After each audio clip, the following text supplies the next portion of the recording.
Islam di Pulau Jawa.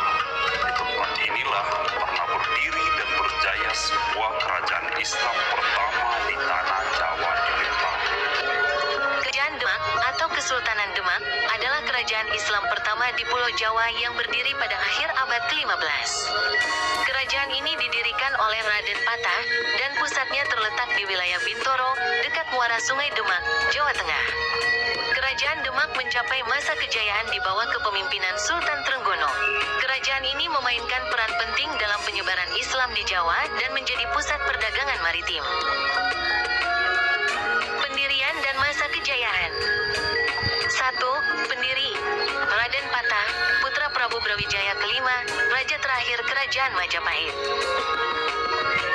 2. Pusat kerajaan, wilayah Bintoro, dekat muara Sungai Demak. 3. Masa kejayaan, di bawah kepemimpinan Sultan Trenggono, Kerajaan Demak berhasil menaklukkan Sunda Kelapa dan mengubah namanya menjadi Jayakarta, Jakarta. 4. Peran penyebaran Islam, Kerajaan Demak menjadi pusat penyebaran Islam di Jawa dengan bantuan Wali Songo.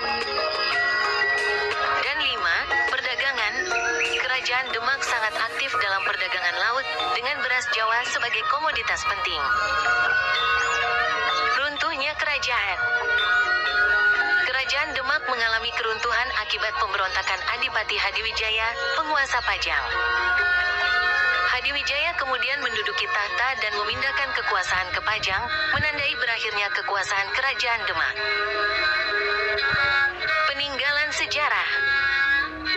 1. Masjid Agung Demak, salah satu peninggalan bersejarah yang masih berdiri kokoh hingga kini. 2. Pintu Bledek, pintu yang dilengkapi dengan pahatan dan memiliki cerita mistis. Dan 3. Makam Sunan Kalijaga, peninggalan lain yang menjadi tempat ziarah. Raja-raja Kerajaan Demak.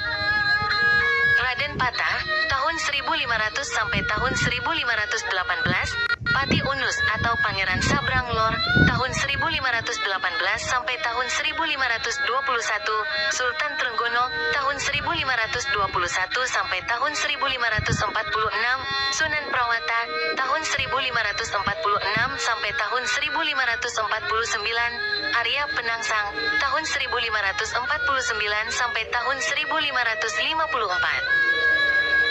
Sunan Kalijaga memiliki peran sentral dalam pembangunan dan penyebaran Islam di Kerajaan Demak, terutama dalam hal dakwah melalui seni dan budaya lokal, serta perencanaan tata kota dan pembangunan Masjid Agung Demak. Beliau dikenal karena pendekatan dakwah yang toleran dan memasukkan nilai-nilai Islam ke dalam tradisi Jawa.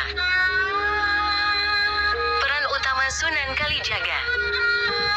1. Dakwah melalui seni dan budaya.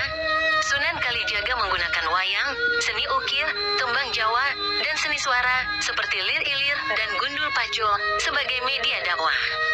Beliau mengadaptasi seni wayang dengan cerita-cerita yang mengandung ajaran Islam. 2. Perencanaan tata kota. Sunan Kalijaga berperan dalam perencanaan tata kota Kerajaan Demak, termasuk penataan alun-alun, masjid, dan keraton di pusat kota. 3. Pembangunan Masjid Agung Demak. Sunan Kalijaga terlibat dalam pembangunan Masjid Agung Demak, termasuk pembuatan soko tatal, tiang utama masjid yang terbuat dari pecahan kayu jati. 4. Penentuan arah kiblat. Sunan Kalijaga juga memiliki peran dalam penentuan arah kiblat Masjid Agung Demak, yang menjadi rujukan bagi umat Islam di Demak dan sekitarnya. Dan 5. Pendekatan budaya lokal. Sunan Kalijaga dikenal dengan pendekatan dakwah yang menghormati budaya lokal, yaitu memasukkan nilai-nilai Islam ke dalam tradisi dan kebiasaan masyarakat Jawa, seperti tradisi kenduri.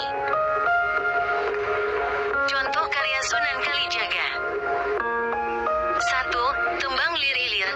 Tembang ini berisi ajaran spiritual dan nilai-nilai Islam. 2. Suluk Linglung dan Serat Dewa Ruci.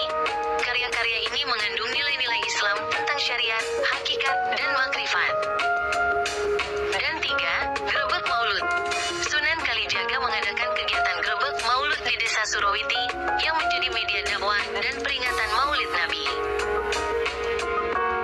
Dengan berbagai peran dan karya tersebut, Sunan Kalijaga telah memberikan kontribusi yang besar dalam pengembangan Islam di Kerajaan Demak dan menjadi inspirasi bagi umat Islam di Indonesia hingga saat ini.